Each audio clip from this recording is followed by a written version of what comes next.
What is going on, everybody? Welcome back to the Phaithful Phanatics show live here on DSM-Media's YouTube channel. Guys, if you are new to the channel, do as my man Hunter is saying in the comments and subscribe. It is the best spot to get your thoughts, comments, and questions pulled up here on the screen with your host. I am one half of them this morning, Dylan Davis. To my right, my faithful co-host, Scotty. Sixers open up the season in Milwaukee last night, falling by just 1 point to Dame, Giannis, and those Zebras. Man, we're going to talk about it all, breaking down that game. Was there more positives than negatives to take away? How different do they look from the past? James Harden, who? The Eagles also make a move earlier this week for safety Kevin Byard from the Tennessee Titans that Scotty and I have not broken down yet. So we're going to get into that move, how it bolsters this defense, as well as getting into the Eagles Commanders game this Sunday as well. But my man, first and foremost, happy Friday. And how are you feeling? Happy Friday, my brother. I am feeling pretty good coming out of that loss last night. I would say it's a mostly positive loss, and we're closer to the weekend. It's Friday, man. So happy Friday. Hopefully everybody's out there enjoyed their work week, and just a few more hours before that work week truly ends, and we can all enjoy our weekend. So. Big weekend of sports coming up for me as well. Got Arsenal playing tomorrow, and then I'm sure the Sixers play again somewhere mixed in there. I haven't even got ahead. Yeah, they're in Toronto. I'm assuming tomorrow. Okay, so tomorrow. So we'll get that tomorrow as well, and then we get the Birds on Sunday. So that'll be a pretty fun weekend, along with college football, and of course the World Series should be starting soon too. I won't be watching, but tonight. Plenty of sports to stick your head in. So yeah, there is, man. Exciting time, man. Yeah, there is. Well, let's start with that Sixers loss last night to the Milwaukee Bucks, 118-117. D'Anthony Melton obviously hits a three as the time expires and the Sixers fall by one. But like we said to start the show, man, way more positives to take away from this game than negatives. A lot of, I would say, building blocks, a lot of things that they can build upon and improve on as the season moves on, and that they should build upon, right? And obviously, it starts with Tyrese Maxey playing a clean game, dropping 31 points. We'll talk about that. Kelly Oubre Jr. comes off the bench, 30-plus minutes. What did he drop last night? 27 points for the 76ers, 9 of 11 shooting, 5 of 6 from deep. He was spectacular. Tobias Harris with 20 points on 8 of 9 shooting. Joel Embiid, obviously, on the defensive end was locked down. Offensively, struggled a bit to open up the year. We're going to talk about it all, but I think the first and most important thing, man, was obviously it was opening night for both teams. So you have to take rust, time off, opening day jitters, new team, getting accustomed to everybody. But both sides, I would say, played as well and as close to mid-season form with their new pairings and new rosters as you could imagine, right? It's not like Dame and Giannis looked out of sync together. They were unbelievable last night, right? The Sixers, with some of their new additions, looked really good at times throughout this game. So with that said, I think it's important to note that the Sixers aren't going to miss James Harden the way that some people thought, and probably the way that James Harden was hoping that the Sixers looked like they missed him. And I think that's the biggest thing now to take away moving forward for Daryl Morey is like, whoa, we're going to compete. We're going to win ball games with or without him. Yeah. Now I can sit back, really take my time, hold out until the best possible deal comes my way, and not force the hand with anything to do with James Harden or need him to play for this team, man. And why is that, Scotty? That is because Mr. Tyrese Maxey balled out last night. So I'll let you get into him, man. I know that your boy, that was your star of the game. Yeah. No, talk to me about Tyrese Maxey's debut. That's the big calling card in this game for me.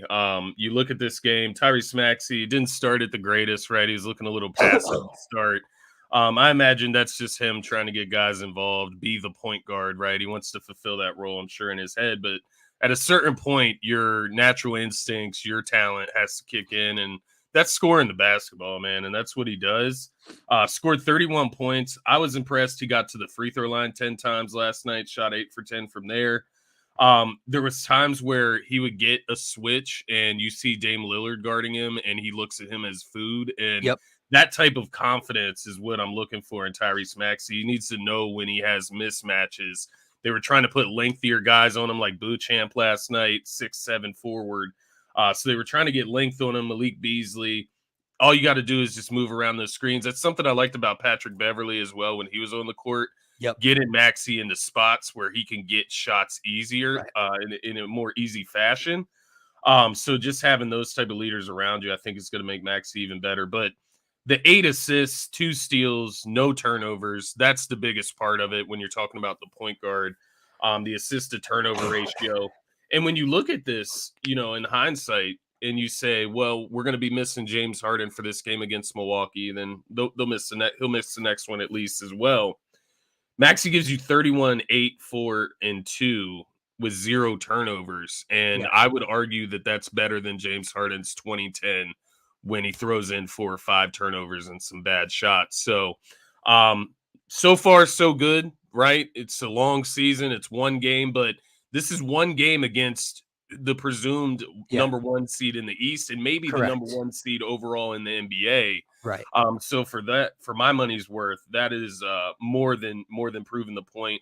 And I do think this Maxey jump that we are kind of expecting here, I think it's going to take place, man. That gave me even more confidence that it was, because the 31 points, man, I felt like he was being passive the whole game. Like, I felt like he was deferring in a lot of situations. Up until I think late in the third, fourth quarter is when you started to see him get downhill off those screens. You saw a couple different floaters, a couple different times he's trying to get into the lane, and that's when he became way more aggressive. Pulled a 3 from like 40 deep, man. Like, just came around a screen, got kind of like a handoff and just popped it, right? And I believe that's when the Sixers went up 8. I could be wrong. But I think that's when they made their run to take the lead, and then obviously Milwaukee made their run. But Tyrese Maxey was incredible last night, and I think, to your point, that's probably something else to build on, is the fact that he did that somewhat quietly. Like you said, like, this was a game where you watch Tyrese Maxey up and down the floor on the offensive end each time, and there was never, possessions in a row where we were kind of sitting here texting like, Maxey's taking over, Maxey's heating up. He did it here and there, picked his spots, and it's like, man, 31, 8, no turnovers, right? In his in the season opener. And it's like, what happens when he's actually taking the game over? You know what I mean? What happens when he knocks down 2 threes and gets to the free throw line in 3 possessions? Yeah. He has a spark plug type of ability.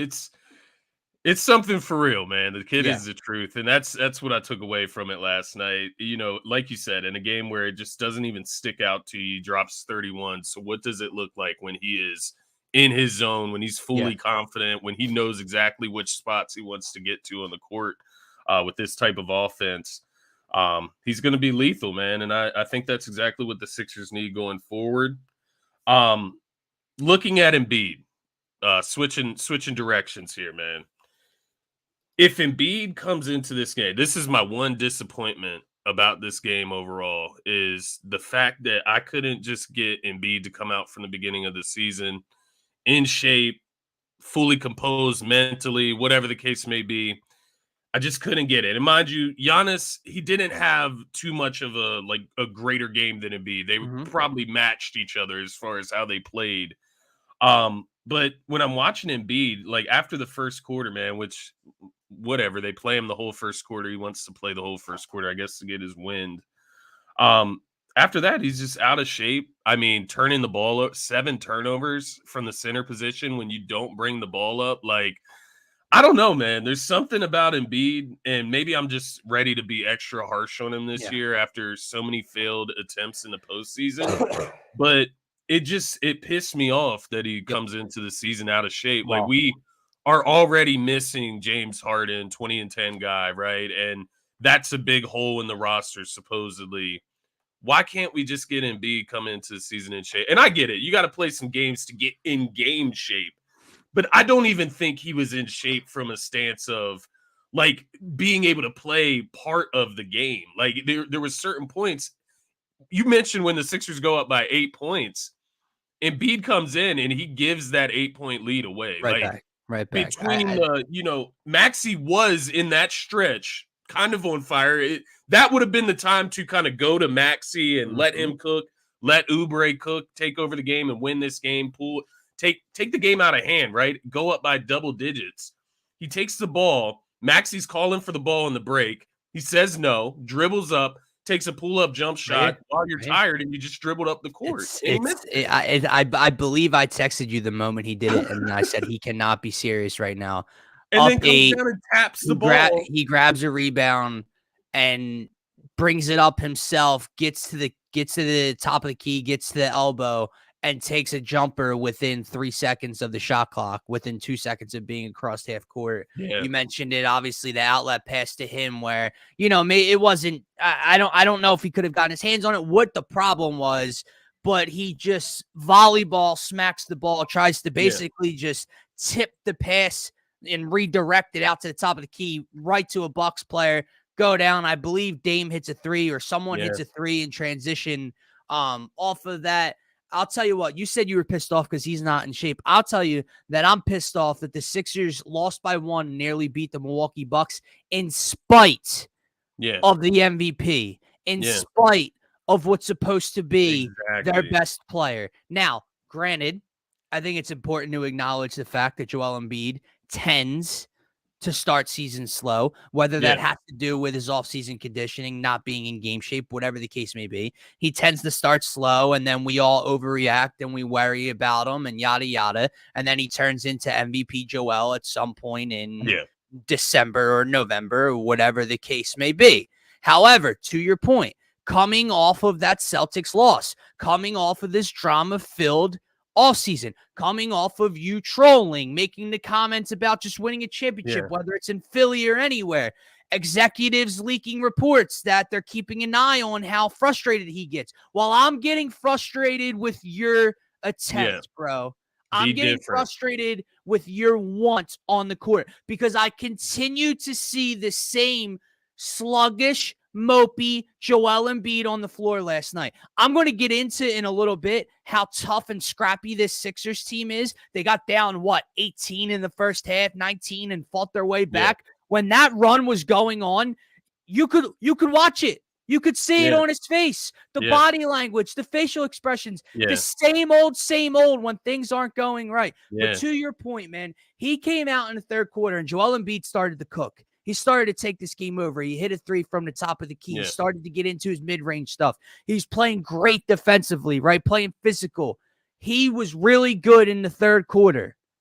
But when he checked back in the fourth quarter, when the Sixers were making their run and taking a lead, he was the reason Milwaukee came back, man. Yeah. I'll tell you another thing. I forget at which point this occurred, but you and I talk about it all the time. Scotty, every year, when Joel Embiid turns the ball over, what do we say he does the very next possession? What can you just tell the refs are about to call the very next possession? An offensive foul, right? Yeah. When he gets the ball and goes extra hard. Now, should Giannis have been called for a foul when he plucked Embiid? Probably. Absolutely. He basically elbowed him in the neck, right? No call. Should have been a call. And they zoom in on Joel's face and he goes, and you could just tell. Yeah. All right, he's about to go to work with Giannis. And that's okay. Now, should the call have been an offensive foul?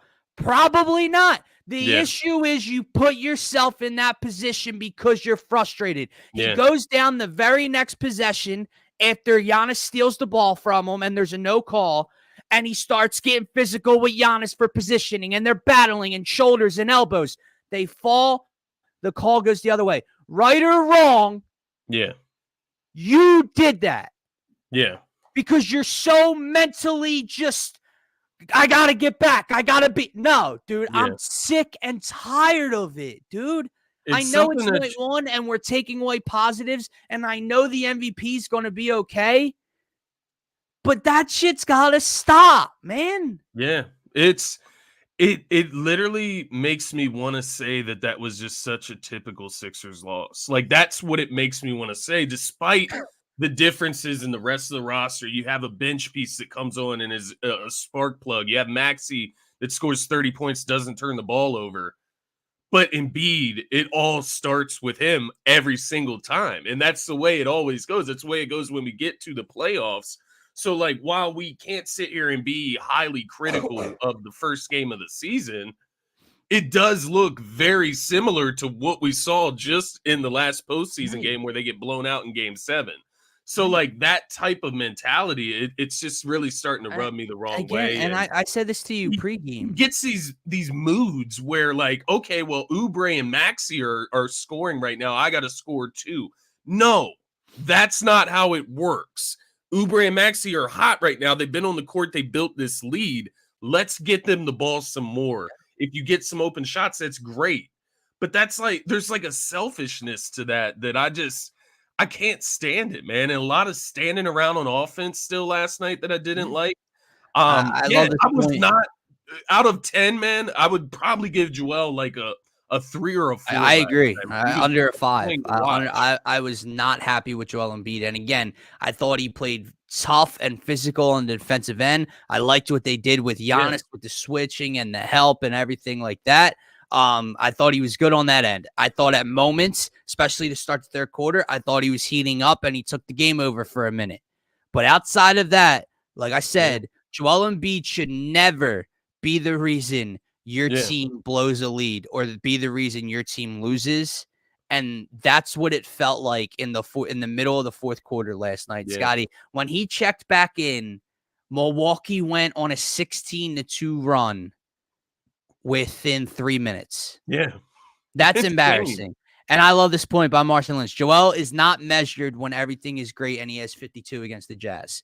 It's games like these where the team really needs him to come through and not have mental lapses. And it's I don't know. I don't want to call it a reoccurring theme, but it feels like it. And I said it to you pregame, man, and I want to get done ripping him because, like we said, there's a lot of more positives than negatives to take away. And again, for everyone watching or that's going to watch, we are not having this conversation to say we're worried about Joel Embiid's production. Like, we know he's going to turn into MVP. But when you play the Bucks, shit like this just cannot happen. But I'll say this again for the last time. I'm not saying Joel Embiid doesn't have reasons to be frustrated, because he does with his tenure here in Philadelphia and all the shit that's going on in the front office and teammates and roster construction and everything like that. But if you're going to be publicly frustrated, if you're going to be whatever, you then in turn need to hold up your side of the bargain on the court. Yeah. Instead, you were a problem last night. Yeah. And that's my frustration with Embiid is that, when you look in hindsight, you can look back through, the Harden debacle. You can look back through the Ben Simmons debacle. But it just always seems like when the playoffs come around, maybe it's not Embiid isn't ready for the season or Embiid's not in shape, but Embiid's injured. Or something happened to Embiid to where he's not playing at 100% or MVP level in the postseason. And that's exactly what I saw last night. And what it was, it's just an excuse. And I'm sick of the excuses for him. I want him to be the guy that he's supposed to be in the moments where he needs to be them. Like Marshawn Lynch said, that's the perfect way to say it. 52 points against Utah, against Chicago. Like, these aren't your measurement sticks. Your measurement sticks are against Giannis in the Bucks, Boston in the Celtics, right? Those are your measurement stick games. And playing in Denver, right? I want to see him play in Denver this year against Jokic. Let's see that. Like, these are your measurement stick games, not Utah against Walker Kessler and, a bunch of rookies, whatever the case may be. And that's where the frustration comes. It's not worry necessarily. It's more annoyance than anything. And it's just time to cut the excuses. But to your point, a lot of positives in this game outside of Embiid. And to that point, let's touch on those, man. Kelly Oubre Jr., obviously, I guess highly anticipated offseason addition that you and I were looking forward to. Obviously, I don't know about everybody else, but for us, it was highly anticipated for sure. And obviously, he was the last one, right? We kept saying, like, the Sixers have a roster spot open. Kelly Oubre Jr. still available, but will he sign for that minimum and et cetera? And he ends up coming here. And there are people that are concerned about him. And I'm not going to lie, there probably isn't a shot that Kelly Oubre does not like. And at times I can definitely see where we might be frustrated with him throughout the season. Yeah. But last night he was huge, man. 9 for 11 shooting, obviously 4 for 5 from deep. He got to the free throw line a couple times. A tough finish for an N1. I thought he was okay. I thought he was pretty good defensively outside of when he was matched up in ISO against Dame. I loved everything I saw from Kelly Oubre Jr. Now, obviously, he played borderline starter minutes, but he's a guy you're bringing off the bench. And to have that, is gigantic. A plus 14, 27 points is huge, especially another negative. DeAnthony Melton was terrible last night. Yeah. And so to that point, when you have a guy like DeAnthony Melton who does not have it, to have a Kelly Oubre Jr. that can step in is going to be big. And also shout out to Nick Nurse for game one, but recognizing the fact that DeAnthony Melton is not going to help your team tonight. Kelly Oubre is. Give him the closing minutes. Give him the final 6-7 minutes with the rest of the starters. And that's what he allowed him to do. And to the people out there that are worried about Kelly Oubre Jr. moving forward, or talking about his field goal percentage and how many shots he takes and his turnovers. He had no turnovers last night, by the way. Might have had one, I forget. But that was in Charlotte, man, where he was forced to have the ball in his hands more. He was forced to take those shots to try to get any sort of offense for that dreadful team.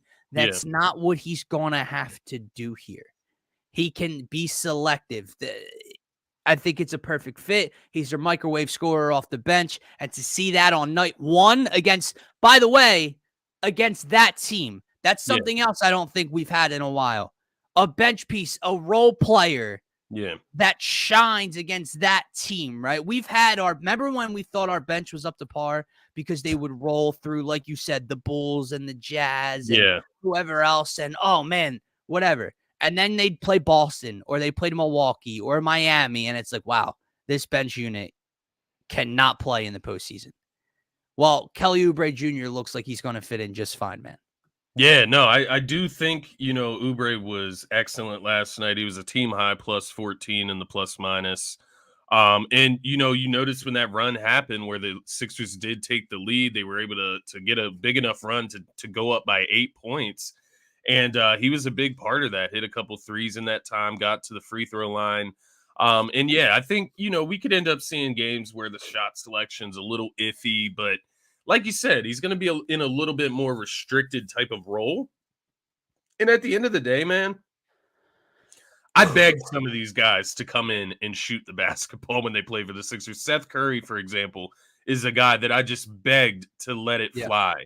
Sometimes you just have to, right? And to that point, I'm not going to sit here and complain about Kelly Oubre. Now, if he's coming in fourth quarter, he's 1 for 15 on the game, and he's jacking up threes over Maxey and Embiid, then we'll have some complaints. But I think he's a guy that if he can operate by that fine line of, being the perfect role player, if he can understand his role for the Sixers without doing too much, right? And that is the fine line of doing too much and being this guy that we saw last night. If those shots aren't falling, he is doing too much. But he has to recognize if those shots aren't falling that night. Last night, that was an exception. He was on fire. And what I'm hoping, man, 27 points, maybe it's not 27 points every night, right? Like, maybe he's not a 20-point scorer for the Sixers. If he is, that's great. He might win Sixth Man of the Year. 14, 15. 14, 15 points is that sweet spot that I think he can get to consistently.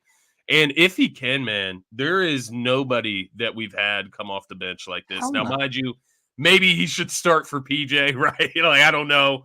But I would actually, at this point, just like to see how it works out with him coming off the bench and kind of having that unit to himself to be the scorer. I agree.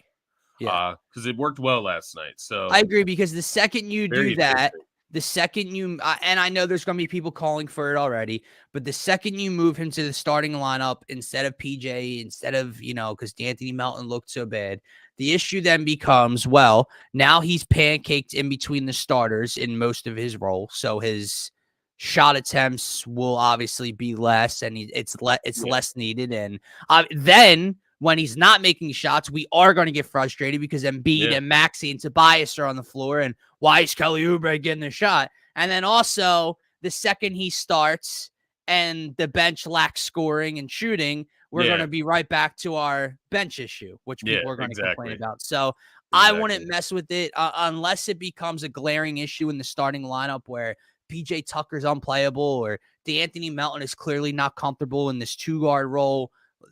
Then you have to decide to do something. But until then, no, I'm not worried about that. You keep Kelly Oubre Jr. coming off the bench. Yeah. I agree. And then, it would also take away from Tobias as well, who I think had a sneaky, quiet, good game last night, dropped 20 points, hit a late 3, which I thought was incredible. But the confidence, man, the confidence to get that ball at the top of the key and let it fly. He pulled up at one point earlier in the game too, where he pulled up off the dribble and let it fly. Now, it was one of those, no. And then it goes in. You're like, yes. Because I was not confident in the shot, but Tobias Harris was feeling good. I thought Patrick Beverley looked good in his debut. He brought toughness. He brought I feel like he brought a little bit of a calmness off the bench. Yeah.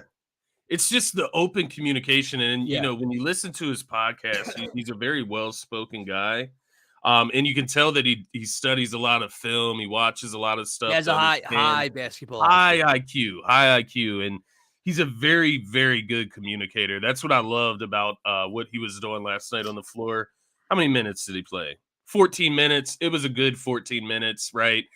Gets guys into spots, and that's what I like. When you have a young guard like Maxey, he's only 22, about to be 23, you need guys that can balance him. I don't think D-Melt is, coming from the shooting guard spot telling Maxey where to line up or where he can get an easier shot. So I think Beverly in those situations, and maybe even down the stretch here, maybe you see Beverly inserted for D-Melt at times just for that calming presence, because D-Melt, it's like his ticker is like on 120,000. He was bad last night. It just needs to be on 100,000, right? Like he's just selection going way too fast, man. I mean, every time DeAnthony Melton got the ball in transition, it could be 1-on-4. He was trying to get to the rim, and he wasn't. You're not going to get calls as DeAnthony Melton in that situation. Unfortunately, he was missing. He was missing from 3. I remember he had a bad transition play where he got rejected at the rim, and then the very next possession he turned the ball over, and I was just like, man, he's got to get off the court right now. And then I remember he got minutes. He got run in the second half, and when he came back in, as soon as he touched the ball, he put up a 3. Like as soon as he got the ball, and I believe he came out not long after that. He missed, of course. And I get it. Last night, I get it because I'm sure he's being coached to let it fly. Like if you're playing beside Embiid, if you're playing around these guys, you got to be willing to shoot. Yeah. But I thought Shaq, he made some good points about these guys playing outside of Embiid, because while Embiid had 7 turnovers, there were a few points where he gets the ball in the block. Guys are just completely indecisive about where they want to line up outside the 3-point line to give him an outlet. And when you have Maxey, who's in one spot when Embiid first looks, then Maxey is shifting over to this spot when Embiid looks back to pass. That's how turnovers happen. So they got to build that chemistry. Yeah. But guys also need to be confident in what they're doing without the ball in their hands. And I think that's D-Melt's thing. It's like, yes, be ready to shoot, but understand what is a good shot and what is not. If you're to drive or when it's your time to have it's your time to have a shot. Yeah, I agree. Yeah, D-Melt was not impressive by any means last night. I'm hoping to see something better from him. Jaden Springer, he definitely looked pretty good in the short amount of time. The timing on that block, back to the ball. He was like a cornerback, bro. Did not know where the ball was just kind of watching the receiver, right, to see his timing. Yeah. And then once that receiver he bounced, and as he bounced to the spot, got down in the crouch to get up for the jump and just got it out. He's got some athleticism. You know what? His game style reminds me, and it's just off a little bit of viewing, but his style of play, specifically offensively, reminds me of Malcolm Brogdon. He doesn't have the size that Brogdon has, but he's just kind of stiff, but a nice handle, right? Yeah. But stiff and proper, and the shot is just very stiff. Yeah. Everything 3-1 halfway down, man. His 3-1 halfway down. When he's in the game, he's going to need to shoot it. Someone that does not need to shoot it when he's in the game. I want this heard loud and clear and on the record. Paul Reed, never do that again.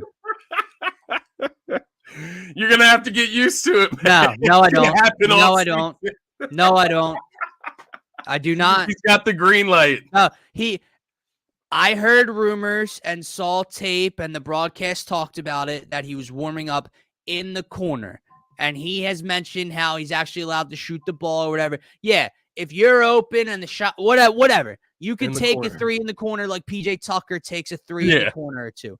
You do not, early in the shot clock, get a bounce pass at the top of the key and think it's okay to step into it. And, I mean, it was just so broken. So broken. And I thought the broadcast made a great point. And I love that Nick Nurse is a lot more open to things than Doc Rivers is. But not everybody needs the green light, Coach. Okay? Yeah. Not everybody needs the pat on the back to say she'll let that ball fly. Paul Reed, never do that again. All right. It was such a hard break, man. It kind of changed. You're like seeing everything fall, right? It was like in that moment, and then the Paul Reed three. Well, bro, it's taking it too far. Bricks too. We already talked about him. As great as Kelly Oubre Jr. was, he only had 2 misses. Dude, one of his misses. Yeah, he was in the paint, and like I don't know if he was just like too quick, but like if he whiffed the ball, didn't realize how open he was, and just like threw a laser off the side of the glass. I was like, holy. I like jumped back in my seat. I was like, what did he just do? But I mean, let me ask you this, man. Let me ask you this. After watching last night, and I know we need to switch gears and get to the Eagles, but after watching last night, where do you think like James Harden would fit in this configuration? Because like question that was asked earlier by Hunter. Do we see this Tyrese Maxey ascension? Yeah, probably. If James Harden is in the lineup and the ball is not in absolutely not. Not only do you not get that, like you said, where like as much as James Harden hated Doc Rivers, it seemed, and did not like Doc Rivers' style of basketball, that seemed like James Harden's style of basketball, right? A lot of ISO at the top of the key, a lot of dribbling down the shot clock, a lot of 2-man game, pick and roll with Joel Embiid in the backup center, right? This of what I watched last night, I don't know how James Harden fits into this style of Nick Nurse's offense. Right. So it'll be interesting. Maybe he could if he for some reason does play at the Sixers. The Sixers aren't just going to be able to tell him he can't play. That's the unfortunate thing. Right. Like, they were able to tell him not to get on the flight, but they were able to use that he was away and ramp up conditioning. Days. When they come back home and he's waiting at the building, they're not going to be like, "Hey, you're not allowed to come in." It's just so weird. It's so weird to me, the whole situation. It's like he was about to get on the plane. The Sixers security tells him. It's not like, what that was, Nick Nurse or Daryl Morey. Is show. That is show, dude. All right. Because that is Chris Haynes reporting that. And I will tell you, man, I have this thing with Chris Haynes where I don't trust a thing that comes out of his mouth. He's very protective of players. The players, yeah. He's very much on the player side, so I don't really trust a lick that comes out of his That was James Harden knowing the Sixers were not going to allow him to come on and to make this a publicity stunt of, oh, look, they said no to me. After he was the one that abandoned the team in the preseason, right? For personal reasons. But all of a sudden, those personal reasons. He's going to show up and play. Right, all of a sudden, those are fine, and he's able to hop on the plane to go play and practice and all, right? But it doesn't make sense, man. The last thing I'll say before we move on, this Sixers team, above everything else, I thought they showed different things defensively against Giannis than I've seen in the past. Yeah, Dame was able to have his way because of it, but I love the way that they attacked and doubled and tripled Giannis and stopped the lane penetration and I thought he struggled to get to the rim last night. I loved what they did defensively for the most part. Offensively, obviously different stuff, new stuff. This team's scrappy, man. They got down by 18-19 the first half. They clawed back almost immediately when the Bucks capped it off at 18 or 19. cut it to 9 at halftime, immediately cut into that. They were down 8, 7, 9, 10 throughout the second half, continued to battle back, took the lead, went up by 8. Milwaukee comes back, goes up by 6 or 8. You would think, a 16-point swing, 3 minutes left. The Sixers are going to, be run out of the gym here. They claw back and have a chance to win it at the end. As much as we complain about Joel Embiid not being regular season ready, I'll tell you what, NBA, get your officials regular season ready. Yeah. Because what I watched last night is not a watchable product. Giannis, the ball slipped out of his hands. Giannis has his own whistle and his own commentating crew that comes along with the whistles. Like it is insane to watch. He is the most. If you're not a Bucks fan, he is the most infuriating player to watch in the NBA. Dude, trust me, I know how great and special and dominant he is. He's a champion. He's an MVP. Everything. Okay, but watching him have the game called the way it's called for him makes me dislike him because of the national media attention, because he's the best player in the world. He's a top 3 player, blah, blah, blah. And then I watch it and I'm like, how? Yeah. Like I know that he realistically is, but the calls don't do him favors. They do him favors. They do him favors. They do him too many favors. I've never seen a dude that size, because I see it with Joel. Yeah, Joel's a free throw merchant. He gets to the line. No big fella gets more offensive foul calls than Joel Embiid for positioning. Meanwhile, I watch Giannis throw his freaking shoulders and elbows and forearms into people he literally elbowed PJ Tucker to create space, and they called a foul on PJ Tucker last night. It's insane, and it'll make you feel insane as a defender. Tucker, when Giannis runs him over, they call a block. It's overturned. To a no-call bucket. The contact was marginal, so it wasn't an offensive foul. That has to be new, right? That has to be new, the contact being marginal. Like, they did that. They reversed one for Embiid as well, right? Like, the contact is marginal, which even again, though there was no evidence on the Brook Lopez play. Brook Lopez's arm was in there. Like, pushing him in the back. Way that should be overturned. The ball slipping out of his hand, dude, for what should have been a travel. Instead, Dame hits a 3. Just stop, man. But then they do okay, you miss the call, but then you go and you police it so far that it gets out to the commentators. Yeah. Like the national broadcast. Yeah. Like it's that big of a missed call that you feel you had to give an excuse for why it wasn't called to the national broadcast. Like there was a point in this game where Giannis got 4 fouls and they just stopped calling fouls on him. They just stopped calling fouls on him. He can't exit this game.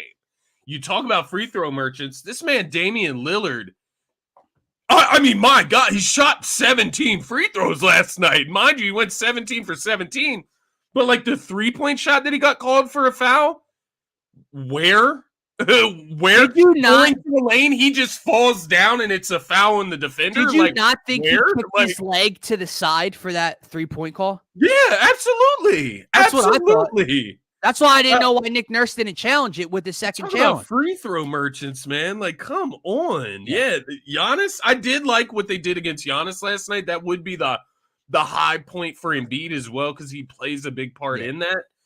7 turnovers. Giannis was a -13 in plus minus. He was the worst player in that regard on the team. But yeah, man, I can't get over how much of a pain it is to watch Giannis play. And imagine this: we have not played the Bucks in the playoffs yet.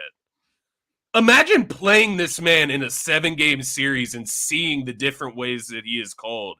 Like he would foul out of every game if they called it correctly. He would foul out of every game with offensive foul. Like I said, I gave Joel shit for not being, mentally, I guess, stable in that moment to not overreact to the no call and then go and put yourself in that position. But both calls should have been.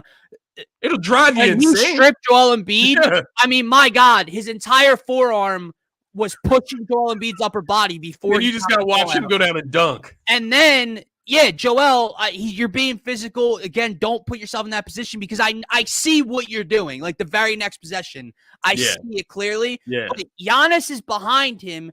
Joel's not throwing an elbow. He's not doing anything. Giannis falls, grabs Joel's arm. They both go Grabs down, him. and they call an offensive foul.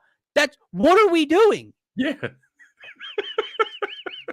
There was a point in that fourth quarter. I think it was the beginning of the fourth where they had the lead and the refs just kind of took control of the game and said, nah, no. Right. Which just no travel call, which turns into a 3-pointer. You have the back-to-back offensive foul. Like it's a mess. Giannis, I don't understand why he gets such a favorable whistle. I don't get it. Like nobody else gets it.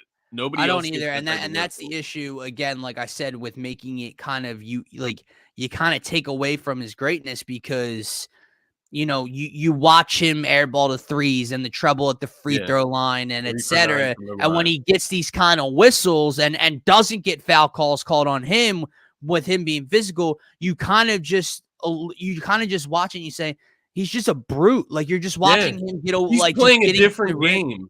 Than everybody else. He's right. He's and again, I know how spectacular he is, but there is definitely a little bit of what they say. What people say about the brotherly shove in the NFL is what Giannis is to the NBA. Like it's ugly. Like that is not a great way to watch basketball be played with him just I agree, man. And people will disagree, and that's fine. But yeah, the last thing I'll say before we move on here, real quick, 2 seconds. We're speaking of Damian Lillard getting to line, Giannis and foul calls and everything. Sixers lost by 1. Fellas, get to the free throw line today at practice because that was an abomination, specifically in the first half, what they did. And Embiid was horrible from the line last night. Maxey missed a couple. Let me see here.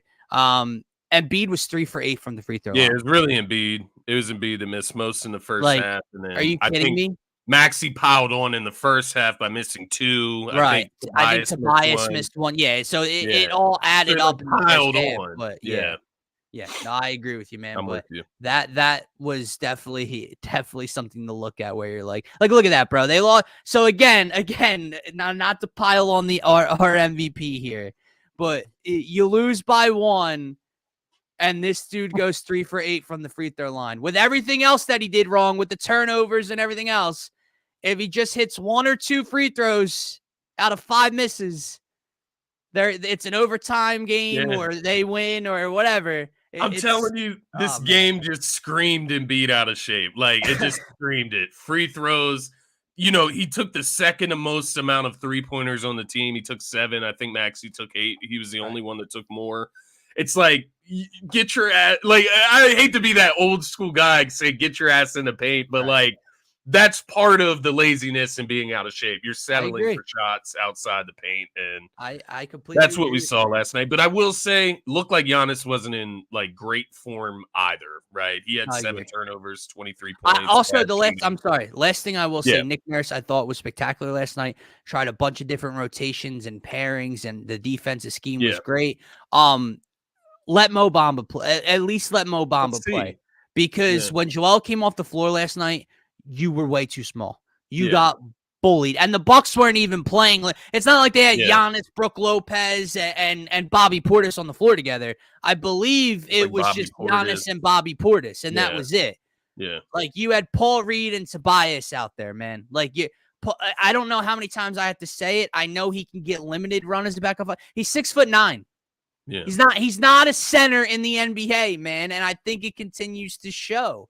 So that's got to stop. Hopefully they get it ironed out. Yeah, I think there's no reason not to play an athletic shot blocker that's 7'1" as your backup center. At least experiment with it and see how he looks in the offense and everything and on defense. So I'm sure he will. I'm sure like Mo Bamba's just not going to sit on the bench the entire year. But I thought last night that was something. I thought that was something at one point. Interesting to see. Well. Yeah, I agree. But with that said, let's move on here for the second part of our show, man, to the Eagles. Obviously, earlier this week, Howie Roseman gets busy on the phones, sends a 5th, sends a 6th, and sends safety Terrell Edmonds down to Tennessee in return for safety Kevin Byard. Completely changes the makeup of this defense, completely changes the outlook on this defense. Obviously, Reed Blankenship returning healthy. Now your starting secondary looks like Darius Slay, James Bradbury, Reed Blankenship, and Kevin Byard. Since coming into the league, the dude's been nothing but a ball hawk. I think he's like top 3 or 5 in interceptions. As a safety since he's come into the league. He can fill a gap. He can hit hard. He's explosive. He's a Dak and Cowboy killer. I'll tell you that. And we play them at least twice this year. So I love the addition. He's an all-pro, pro bowler type of safety. I think it's a game-changing type of move. And Howie Roseman does not seem to be done on the telephones as well. But the Kevin Byard addition, Scotty, what do you make of it? Yeah, it's exactly what the Eagles needed. It's what we've been asking for since before training camp. We knew that safety, that second safety position was going to be a hole after you let Chauncey Gardner-Johnson walk. And Marcus Epps. Yeah, Marcus Epps as well. So getting Kevin Byard in fills an obvious hole. You only give up a 5th and a 6th round plus Edmonds to get him. Mind you, one of the draft picks was Tennessee's very own. You're just giving it back to him. But that's beside the point. You give up Edmonds, who did give up the one and only touchdown in that game to the Dolphins. So you kind of kill 2 birds with one stone. You fill a hole, but then also get a detractor off the team because he just has not looked good this season, if I'm being completely honest. You mentioned the interceptions, 27 since 2017. That's second in the NFL. He's played every game since 2020. Which is huge, right? Every single game, 17, 16, 16, 16, 7, like every single game since 2020 season. And Charles Robinson of Yahoo Sports called him a backbone defensive leader, a backbone. And that's exactly what I think the Eagles needed, right? Darius Slay, he's this goofy guy. He gives praise to guys around the league all the time, which is fine. I'm all good with guys being humble. You have Bradbury, who's just kind of quiet, right? He doesn't say much at all.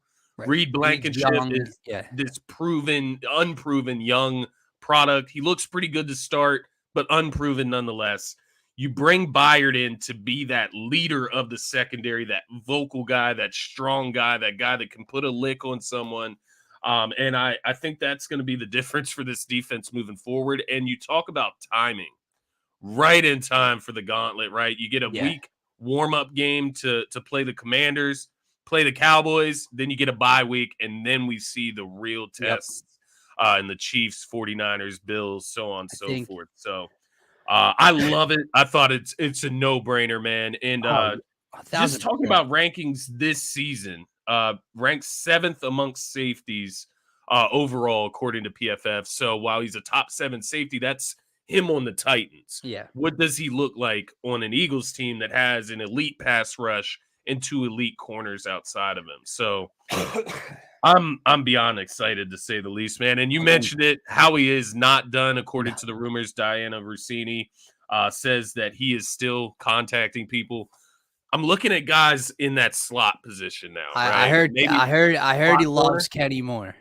Kenny Moore, Mike Hilton. Those are the 2 guys. I don't think Cincinnati's going to move Mike Hilton considering their situation, but Kenny Moore on the Colts, that makes a ton of sense. We know the connections between the Colts and the Eagles, and the Colts aren't going anywhere this year. That's the simple truth. So that would be huge. That would pencil us in as the Super Bowl favorites easily. Like, I think they could also add a running back, man. They like to use Kenneth Gainwell so much. We'll get a running back that is actually, a counterpart to DeAndre Swift. Well, I mean, I thought that was Rashad Penny, but he's just a non-active every week. Man. Yeah, man. The Kenny Moore thing is the one that I've heard, and that he's been in contact with the Colts. That would be ridiculous. But the Kevin Byard move, I think that's something that Howie has not shied away from, man. He is not just improving holes or filling holes and getting better marginally. He's adding game changers, game wreckers, all pros, Pro Bowlers, all across the board, man. Yeah. You didn't just bring in a top 20, 25 safety in the league where you're like, oh, that's, he's an upgrade from Terrell Edmonds. He's an upgrade from, Right. the rookie and Sidney Brown. No, dude, you brought in probably a top 5 safety in the National Football League. That's unbelievable. He grew up early on in Philly. He fits the size scheme to a T, apparently.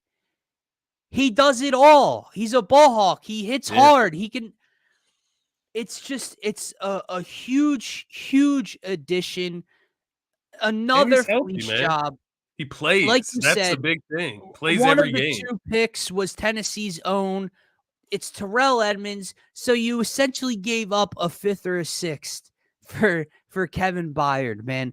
That is un-effing believable. I cannot wait to see him in Eagles green and see how he improves this defense. Like you said, obviously, if they go out and get Kenny Moore, it pencils them in. I think the Kevin Byard move itself might already do that, man. When you look at what this defense has been able to do, you add that, just how much more shutdown and explosive they can be. One department they have been lacking in, turning teams over, right? Yeah. Creating turnovers. He could come in and help in that department greatly, man. So I'm super excited to see it. I don't know what the game plan is in terms of his snap counts this week against Washington, just getting here on Monday or Tuesday. But if he's supposed to fit the size scheme, if he knows it already, it shouldn't take long to get acclimated. Like I said to you before, I mean, CJ Gardner-Johnson was brought in last summer, 13 days, 12 days before the regular season, and he switched positions and started from day one. So, 13 days compared to 5 or 6 is a lot different, but my man switched positions and was the starter for you. So no, I don't know. I think he'll come in and play immediately, because you have to look at your other options as well. And Sidney Brown, a rookie, is going to start over him. So maybe he splits snaps with Sidney Brown, but I see him playing a lot on Sunday, honestly. I agree, man. With that said, obviously, Scotty is going to be away this weekend. So instead of Eagles pregame live, we're going to get into our predictions right now, man. They head to Washington to take on Sam Howell and the Commanders, who have given the Eagles their toughest test so far this year. Obviously, that overtime game, that sloppy, penalty-driven game where Sam Howell Washington gets out to an early lead. The Eagles fight back. A.J. Brown scores twice. But then Sam Howell and company come down and score in the final seconds of regulation to force overtime, where Jake Elliott wins it, man. What are you expecting in this one? Obviously, it feels like Washington, over the last 2 years or so of the Eagles being super successful against everyone else, Washington obviously hands them their loss midway through last year, plays them tough earlier on in this season. Do you think you get that same kind of Washington fight, or do you think after them maybe throwing their best shot, right, blowing their load, so to speak, in the first attempt against the Eagles, if that's not so much going to be the case in Washington this week? Sam Howell still getting sacked at a high clip. What do you expect? Yeah, I ultimately look at this Commanders team, man, and you hit the nail on the head. At the end of the day, last year they came out one game, got smacked by the Eagles. They came out the next game, played the Eagles super close. Right. I think they're just one of those teams where you let them lurk around. They're a lurker, right? They're that lurking team that if you let them lurk around, stick in games, gain confidence throughout a game, they'll be with you until the end. Ron Rivera is a lurker, tries to scalp wins anywhere he can, right? That's what this team is. And so I think the Eagles come out this Sunday. They make a point because of that close matchup in the first matchup a few weeks back, the 34-31 win for the Eagles in OT. I think to that point, they come out, they take care of business early, and they dominate this team. At the end of the day, the Commanders, yes, they played the Eagles close. They took them to the brink of defeat, and ultimately they came up a little short, and maybe that makes people believe that the Commanders can do that again. I think the opposite. I think the Eagles, seeing what the Commanders did the first time, being able to make those adjustments, having guys back healthy, different things like that will play a part. You look at the Eagles offense, they dominated this game, right? Hurts had over 300 passing yards, no turnovers. So this was one of the offense's great games of Right, the where the season so far, defense getting up over struggled, yeah. 30 points. It was the defense that struggled in this game. And since then, we've seen Sean Desai make adjustments against Rams, Dolphins, and then, of course, the Jets. We lose that game, but it Right, wasn't because of the defense, right. right? So to that point, I think the defense is just in a much better spot right now, I agree. simply put. And I think they're going to be well off. You know, we saw it last week where maybe the corners play up a little bit closer just to give the Yeah. defensive line a little bit more time to get there.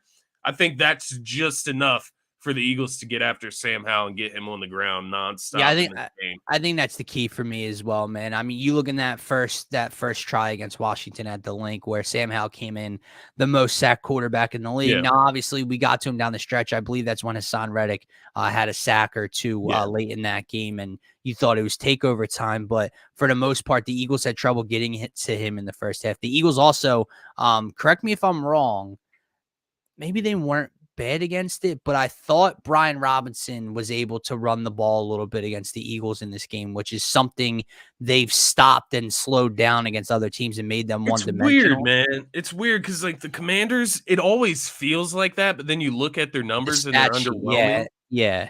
But they just, I don't know. There's something about the way they kind of coincide and run the Like clock. first Time down of run, possession. I feel like I watched Yeah. Brian Robinson up the middle on a third down for pick up a first down. But anyway, Sam I'm Howell looking had for some that. big pickups with his legs in that That's game right. too. That's right. That's Yeah. right.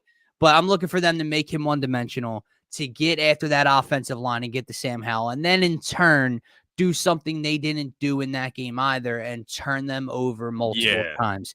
I think That's if the you're key. able to do that, this game is a rout. I think you're looking at Carson Wentz week 3 of last year. You know, obviously not 11 sacks or whatever the hell the Eagles had, Yeah. but I'm looking for around a 5-sack game, 6-sack game from Yeah. this team as a whole, from this unit as a whole, and maybe 2+ turnovers for the defense this week.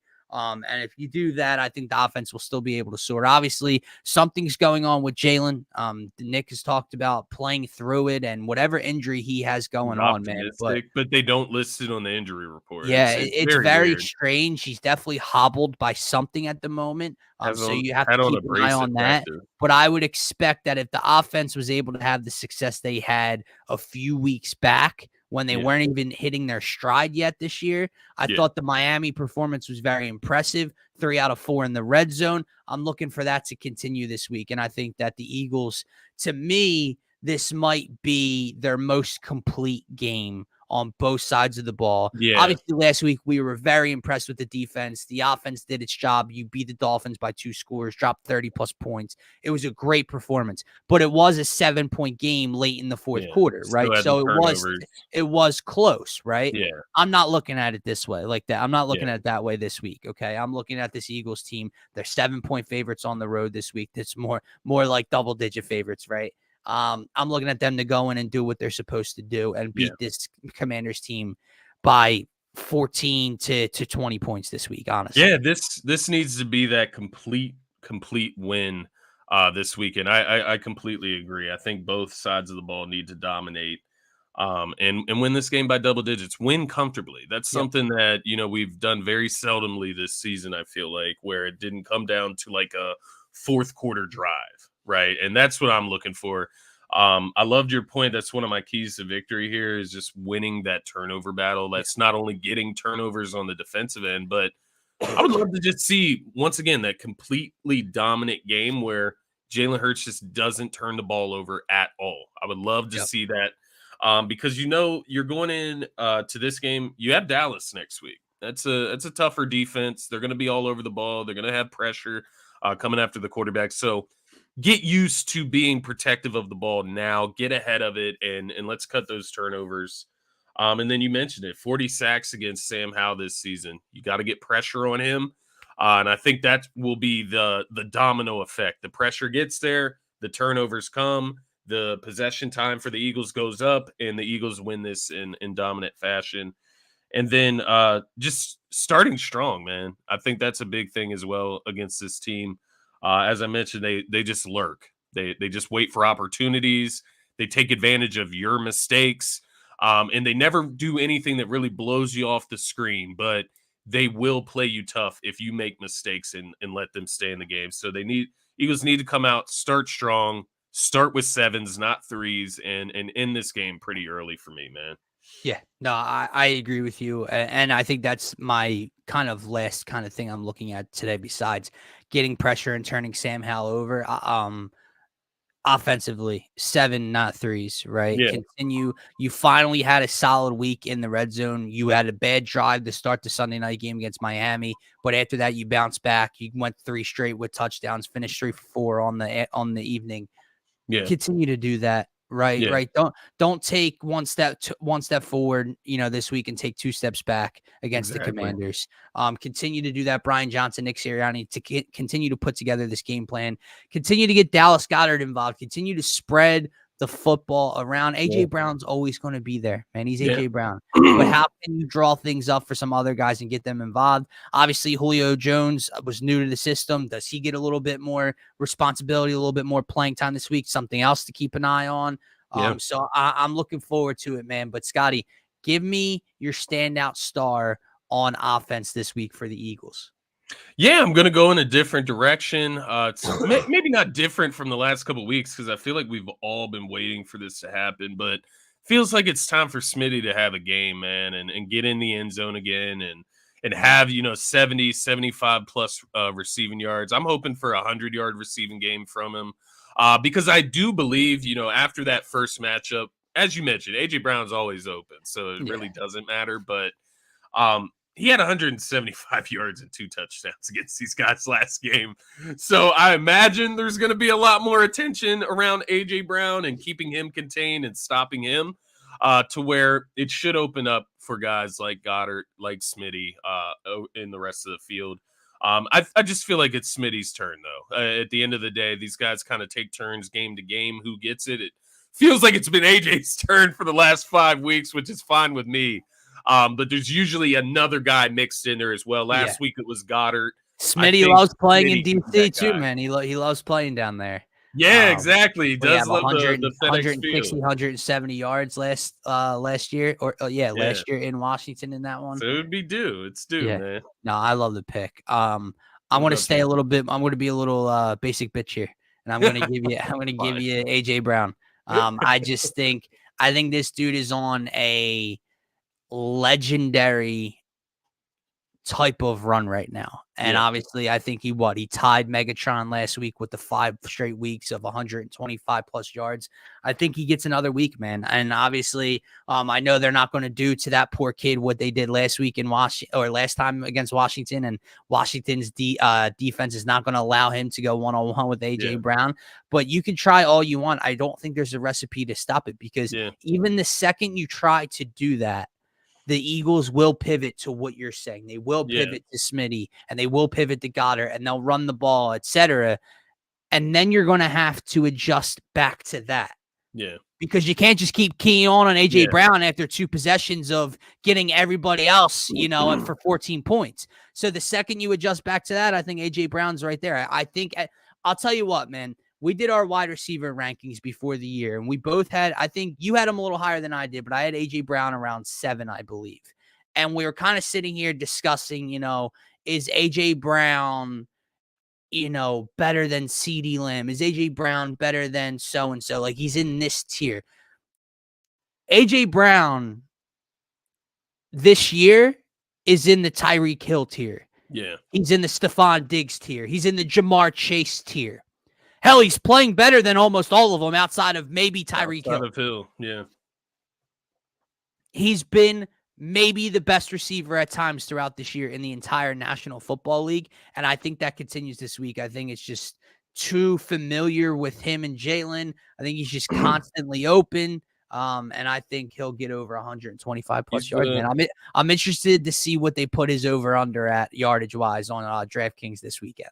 He's the best NFC wide receiver right now. I can say that confidently. Obviously, Jefferson's injured, but Cooper Kupp coming back from injury. Like, I know what Cooper Kupp is, but he's not playing like AJ Brown right now since he's come back from injury, right? So, and he is coming back from injury, right? Like AJ Brown, this is peak AJ Brown. Like, he is entering his peak right now, and he's going to eclipse 1,000 yards within, within the next 2 weeks. He will be over 1,000 yards. I'm just checking his over and under right now. By the bye week, he will be over 1,000.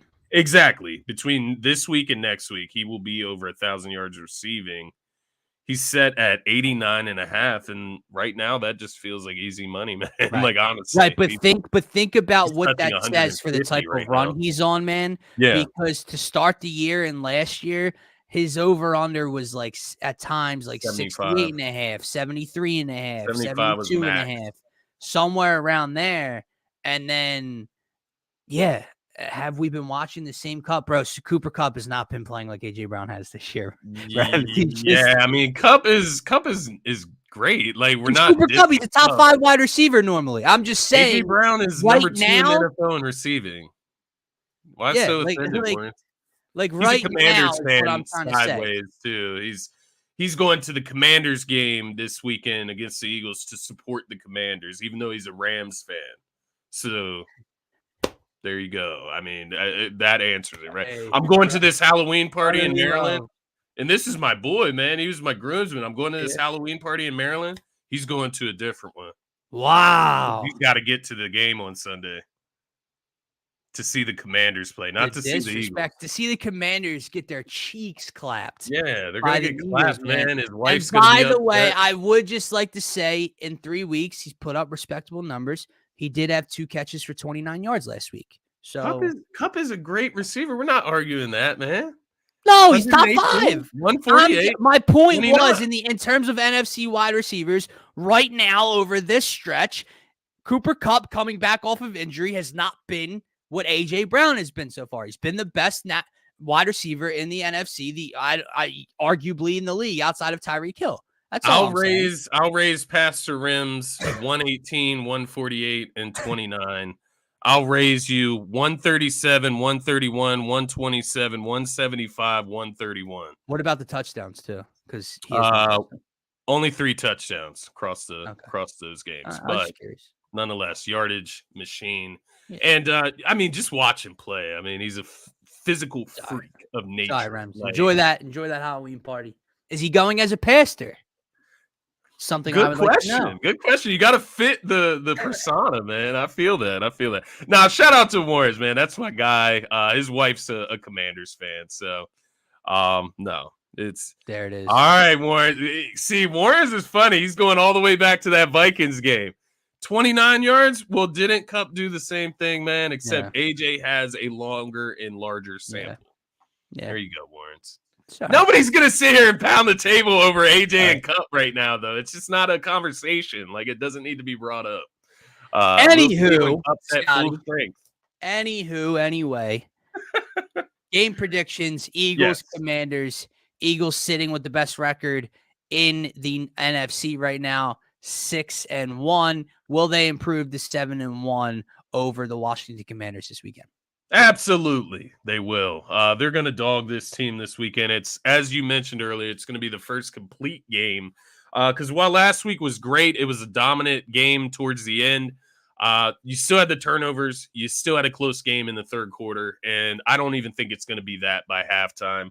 I think we're going to see more closer to what we saw in that first matchup of last season, where they sacked Carson Wentz like 7 or 8 times and ran the score up, won by, multiple scores.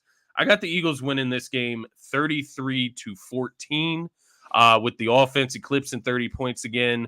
And the defense, once again, holding down the fort. 14 points, only 2 scores for the Commanders. Maybe it's 13, right? Maybe it's 13. Ooh. 1 touchdown and 2 field goals. Yeah. And then that's even... Maybe they're down by so much, they try to go for 2 after they get to 13 and they don't get it.